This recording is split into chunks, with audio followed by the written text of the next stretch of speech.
বাবা তার ছেলেকে জিজ্ঞেস করতেছে, কিরে বাবা কাঁদছিস কেন? ছেলে তখন একটা বুড়ো লোককে দেখিয়ে বলল, ওই বুড়ো লোকটার পায়ে ফাড়া মেরেছিলাম।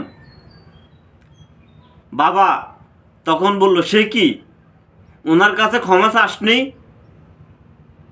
ছেলে বলতেছে, হ্যাঁ বাবা চেয়েছি। বাবা তখন বলল, তবু মানলো, চল তো গিয়ে দেখি।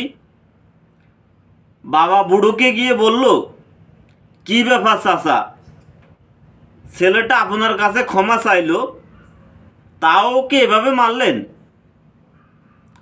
বুড়ো তখন বলল, সাধে কি আর মারছি, তোমার পোলায় আমার পায়ে ফাড়া দিয়ে সরি কইল, আমি তার ভদ্রতায় খুশি হয়ে তারে 10টা টাকা দিলাম। হারামজাদা টাকার লোভে আবার আমার পায়ে ফাড়া মারল, এই জন্যই তোমার ছেলেরে মারছি। রেজাল্টের পরে ছেলে মেয়েদের রিয়েকশান। রেজাল্টের পর মেয়েদের রিয়েকশানটা এমন, মেয়ে এক কাঁদতে কাঁদতে, মাত্র 91 পেলাম।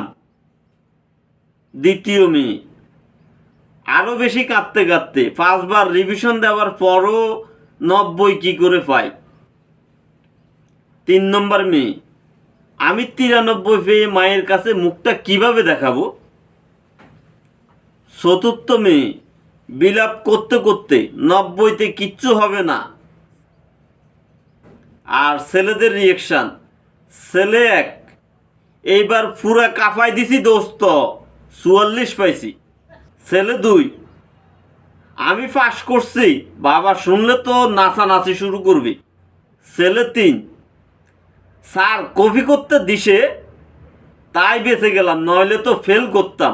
আর ছেলে চার, পুরা 33 পাইছি মামু, আমার তো বিশ্বাসই হচ্ছে না যে আমি পাস করছি, চল মামুরা ফাটি দিমু।